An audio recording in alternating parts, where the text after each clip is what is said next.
नमस्कार, स्वागत है आपका हॉर्नबिल टीवी में और मैं हूं आपके साथ शिखा सकलानी। बुलेटिन की शुरुआत करते हैं खबरों के साथ। कुंभ मेले की तैयारी को लेकर शुक्रवार को हरिद्वार में बड़ी बैठक हुई, जिसमें मुख्यमंत्री पुष्कर सिंह धामी ने शिरकत कर सभी अखाड़ों के साधु संतों के साथ चर्चा की। मेला प्रशासन ने सभी अखाड़ों के साधु संतों को मीटिंग के लिए निमंत्रण भेजा था। बता दें कि कुंभ मेला 2027 को लेकर ये मुख्यमंत्री के अखाड़ों के साथ साधु संतों के साथ पहली बैठक है, जिसको लेकर अखाड़े के साधु संत उत्साह नजर आया। सीएम पुष्कर सिंह धामी ने कुंभ मेला 2027 पर कहा कि कुंभ मेला 2027 का पहला शाही स्नान मकर संक्रांति 14 जनवरी 2027 को होगा। दूसरा अमृत स्नान मौनी अमावस्या 6 फरवरी, बसंत पंचमी 11 फरवरी, माघ पूर्णिमा 20 फरवरी और महाशिवरात्रि का अमृत स्नान 6 मार्च 2027 को होगा। फागुन का अमावस्या अमृत स्नान 8 मार्च 2027 को होगा। मेष संक्रांति अमृत स्नान 14 अप्रैल 2027 को, श्री रामनवमी का 15 अप्रैल और चैत्र पूर्णिमा का 20 अप्रैल 2027 को होगा।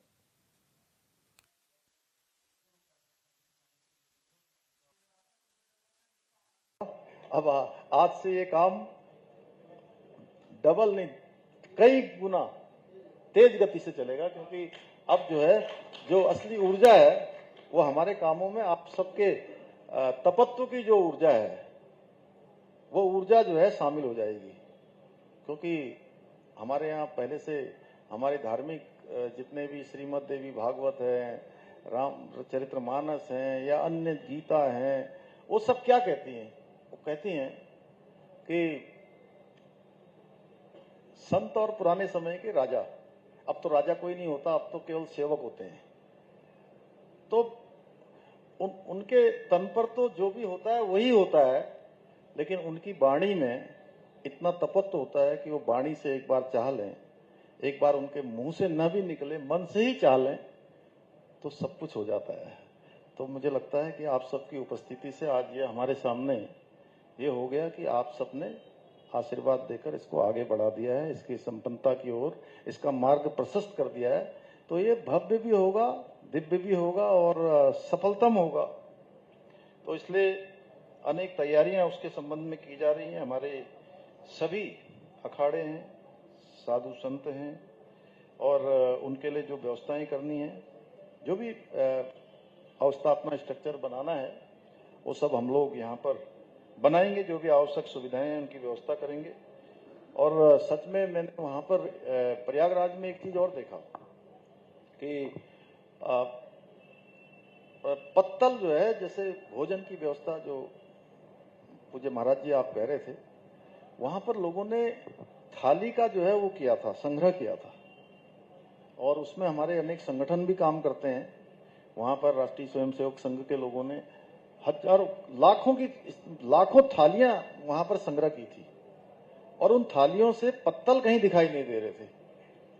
इतनी साफ सफाई की अच्छी व्यवस्था थी, बड़ा अच्छा मैनेजमेंट हुआ। उसका अन्य स्तरों पर भी होगा। आप लोग तो एक आह्वान कर देंगे तो अनेकों भक्त यहाँ पर आ जाएंगे, सब सेवा करेंगे और भोजन की कमी कहीं नहीं होगी और भोजन की व्यवस्था होगी। भोजनालय, स्वास्थ्य सुविधाएं हैं, पेयजल है, साफ सुथरी व्यवस्था, ये हमारे लिए बहुत प्रमुख एक वो होना चाहिए। और मैंने जिलाधिकारी जी को आज नहीं, आज से लगभग 15 दिन पहले इनको भी, हमारी कुंभाधिकारी को भी, कमिश्नर साहब को भी और हमारे आईजी को भी, एसएसपी को भी, जितने यहाँ पर प्रमुख अधिकारी हैं हमारे 5-6, हमने उनसे कहा है कि मिशन मोड में अब एक एक दिन हरिद्वार को पूरा कूड़ा विहीन कर देना है। कूड़ा विहीन, कहीं कोई वेस्ट न रहे, साफ सुथरा। और अभियान चल रहा होगा, मेरे ख्याल लगता है अभियान चल रहा है। और अभी ये भारतीय जनता पार्टी के जिलाध्यक्ष गाड़ी में मेरे साथ आ रहे थे, तो मैंने कहा कि इसमें भारतीय जनता पार्टी भी जो है एक एक दिन करके कुछ दिनों का कार्यक्रम बनाए, एक एक क्षेत्र ये भी चुन लें और ये भी सफाई अभियान का हिस्सा बने। एक दिन हमारे मदन कौशिक जी भी इसकी शुरुआत कर देंगे, प्रदीप बत्रा जी कर देंगे, चौधरी जी आप कर दोगे, आदेश जी कर दोगे, बहन कल्पना जी आ जाएंगी यहाँ पर, स्वामी जी और आप लोग सब लोग पार्टी की तरफ से कर देंगे। एक एक दिन मेयर साहब, आप लोग भी, नगर पालिका, सब मिलके, मधु जी आप भी, तो सब एक एक दिन जो है करेंगे।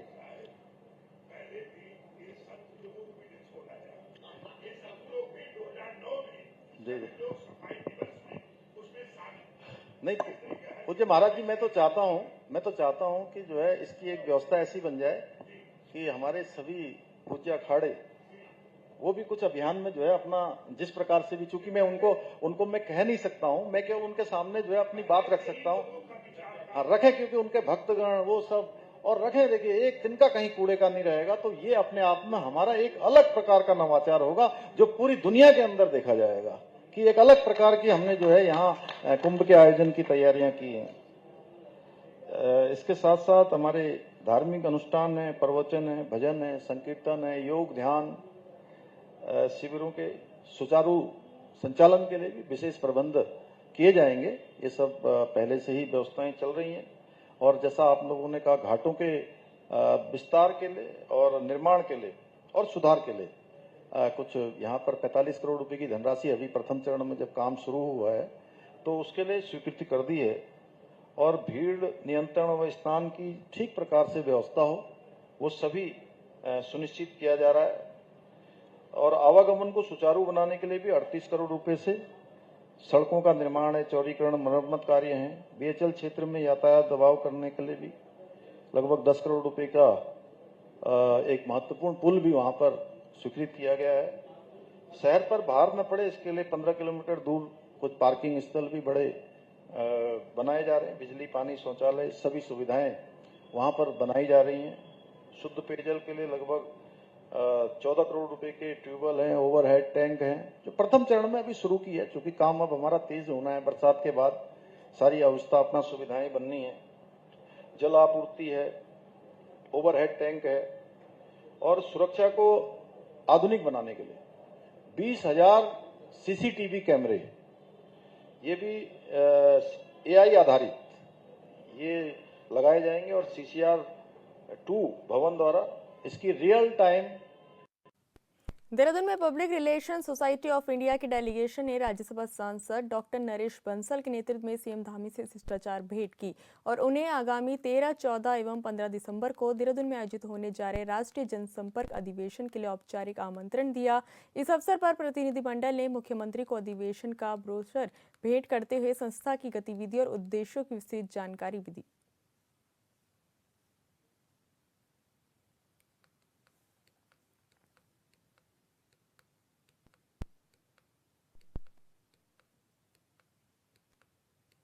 बीजेपी विधायक विनोद चमोली ने कहा कि ये विषय नैतिकता और संस्कारों से गहराई से जुड़ा है कि राज्य को किस दिशा में ले जाना है।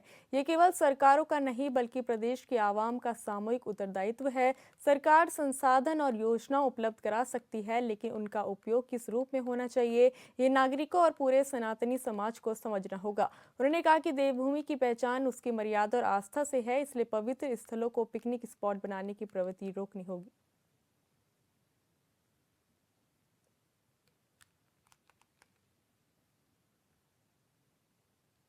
ये आपका जो विषय है ये नैतिकता से और संस्कारों से जुड़ा हुआ विषय है। तो कहीं ना कहीं मैंने एक बात कही है कि हम राज्य को किस ओर ले जाना चाहते हैं, ये सिर्फ सरकारों का काम नहीं है। राज्य की जो आवाम है, जो नागरिक, उनकी भी जिम्मेदारी है। हम किस ओर इस राज्य को ले जाएं, कैसे यहाँ पर ऐसे संस्कार विकसित करें कि मेरा राज्य जिस देवभूमि के नाम से जाना जाता है उसकी छवि लोगों में दिखे कि हम उसको किस ओर ले जा रहे हैं। तो इसमें कहीं ना कहीं सरकार तो संसाधन आपको दे सकते हैं, इंफ्रास्ट्रक्चर दे सकती है, सरकार आपके लिए योजनाएं ला सकती है, लेकिन उसको किस रूप में उसका उपयोग होना है ये तो आम नागरिक को तय करना होता ना। ये मेरे पूरे सनातनी समाज को ये समझना पड़ेगा।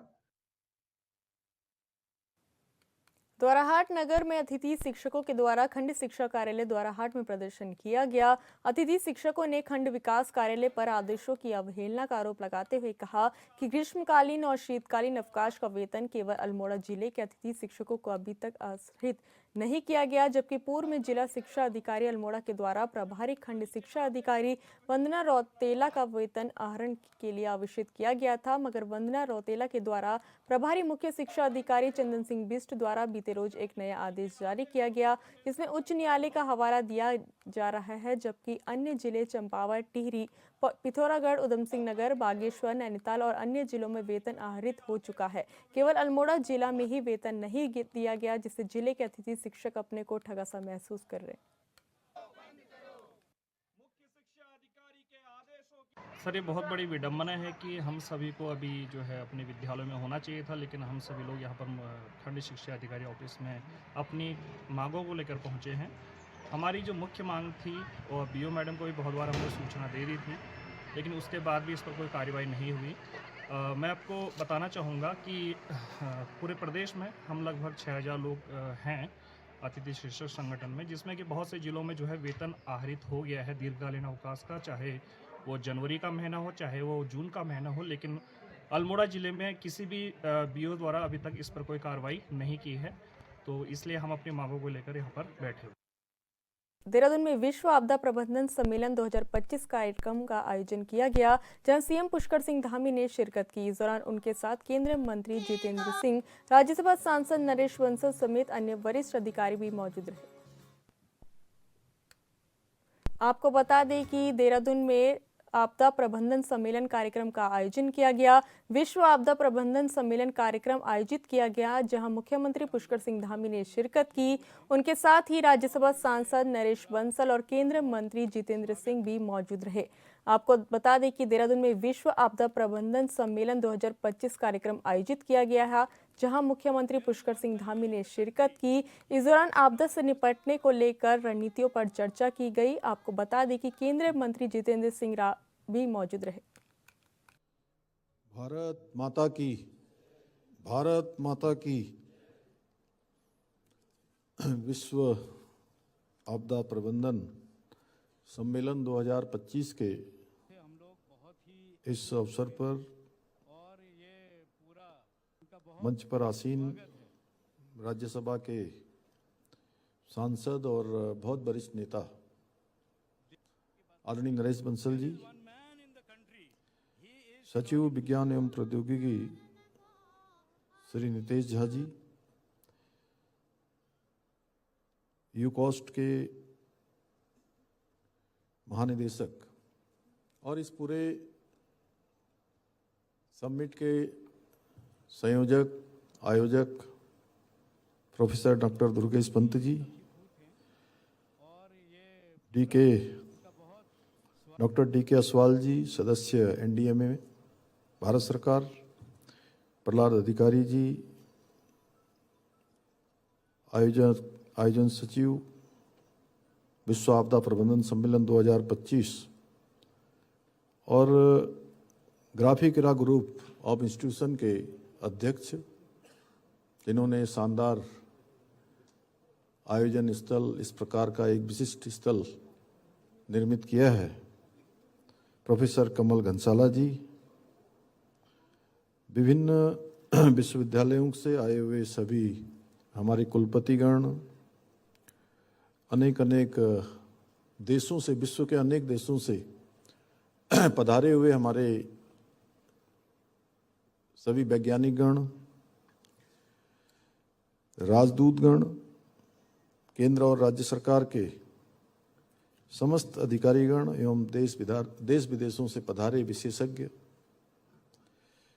शोधकर्ता सहित उपस्थित सभी गणमान्य महानुभावों का मैं आज के इस बहुत विशिष्ट सम्मेलन में आप सबका देवभूमि उत्तराखंड के मुख्य सेवक के रूप में आप सबका हृदय से स्वागत करता हूं, आप सबका अभिनंदन करता हूं।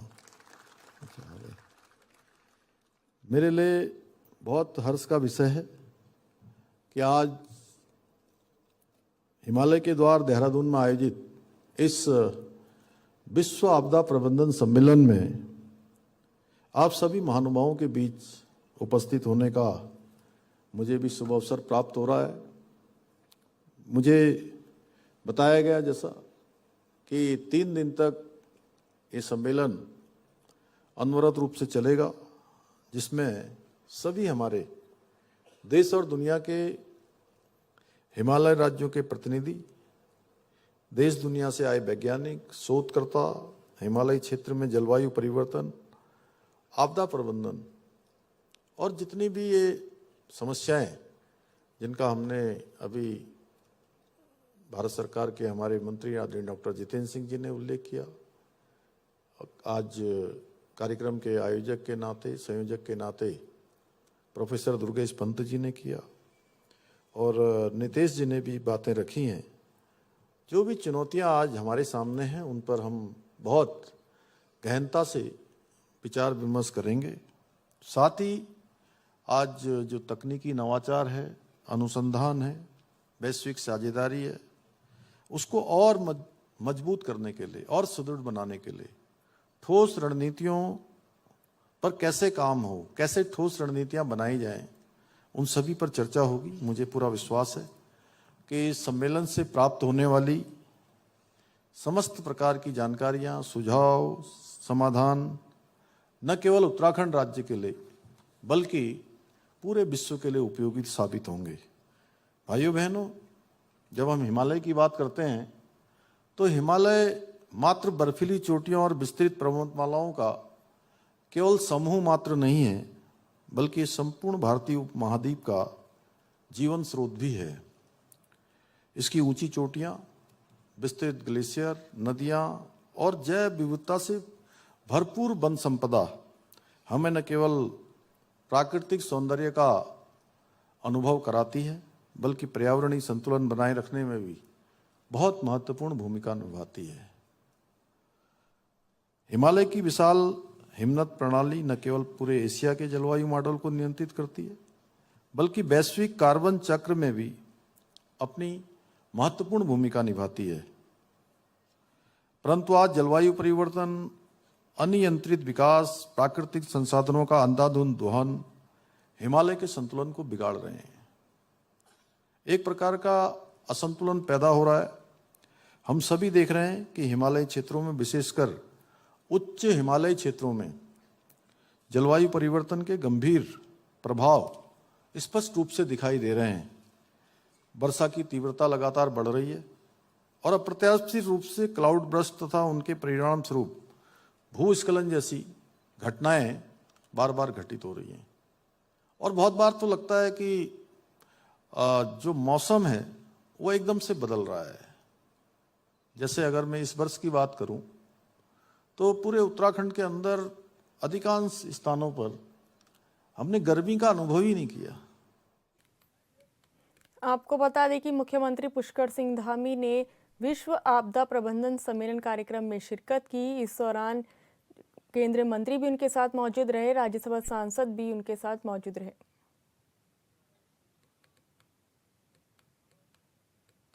अखिल भारतीय विद्यार्थी परिषद के 71वें राष्ट्रीय अधिवेशन का आयोजन देवभूमि उत्तराखंड के परेड ग्राउंड में किया जा रहा है। अधिवेशन का उद्घाटन इसरो के पूर्व चीफ डॉक्टर एस सोमनाथ ने किया, जहां उन्होंने मीडिया से बात करते हुए कहा कि एबीवीपी के युवा काफी ऊर्जावान हैं और देश को ऊर्जावान युवाओं की काफी जरूरत है। भारत के युवा भारत को विश्व गुरु के रूप में देखना चाहते हैं और हमें इसी संकल्प के साथ आगे बढ़ना चाहिए। बता दें कि एबीवीपी का 3 दिवसीय अधिवेशन 28 नवंबर यानी आज से शुरू होकर 30 नवंबर तक चलेगा।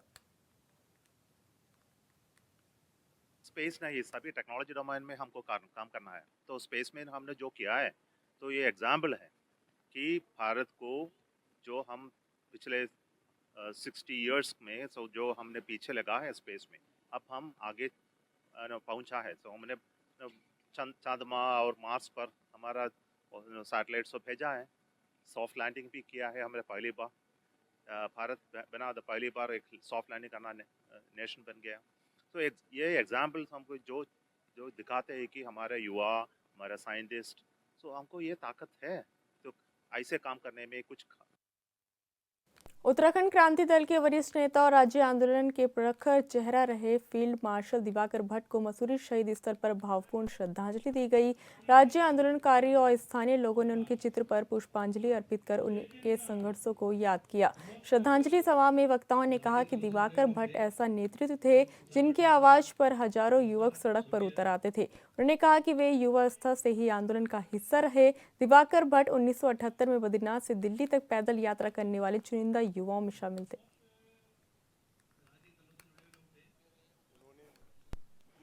के जो लड़ाई लड़ी, जो आज उत्तराखंड बना है, उसमें उनका बहुत बड़ा योगदान रहा।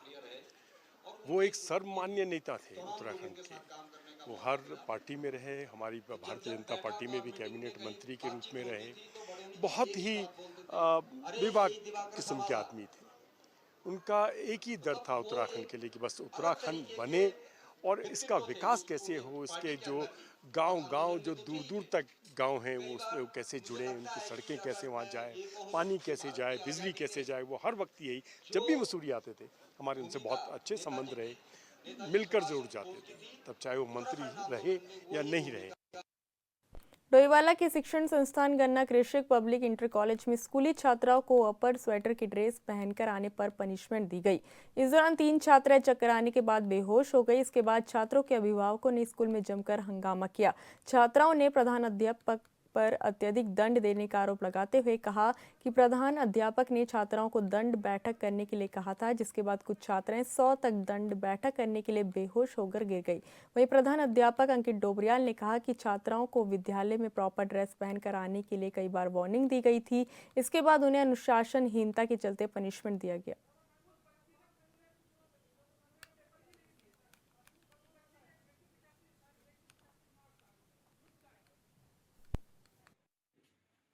उठक बैठक लगाई और ये अपर पहन के आ गई थी, उस वजह से लगवाई और मैं बेहोश हो गई थी और चक्कर आके गिर गई थी और मैंने अंदर भी स्वेटर पहन रखी थी। मेरी तबीयत खराब थी, उस वजह से ये पहन के आई थी मैं। किसने लगवाई उठक बैठक? ये पहन के आ गई थी अपर, इस वजह से लगवाई। टीचर का नाम, टीचर कौन थे? प्रिंसिपल सर ने लगवाई। क्या नाम है प्रिंसिपल सर का? अंकित डोबरियाल। बोला कि 1000 उठक बैठक लगाओ और मैं नहीं लगा पाई। मैं 100 में ही बेहोश हो गई। उन्होंने जब बच्चे बेहोश हुए, जब उन्होंने 100 लगवाई उठक बैठक, जब बच्चे उसमें इंगल में गिर के बेहोश हुए, जब वो बोला कि इनका वो कर लो। क्या वजह रही क्यों उठक बैठक लगाने का? हमने अपर पहन रखा था। ये क्या ये लाल थोड़ी ना है जब बच्चे पहन कर नहीं आ सकते। फिलहाल इस बुलेटिन में इतना ही। आप देखते रहिए हॉर्नबिल टीवी। नमस्कार।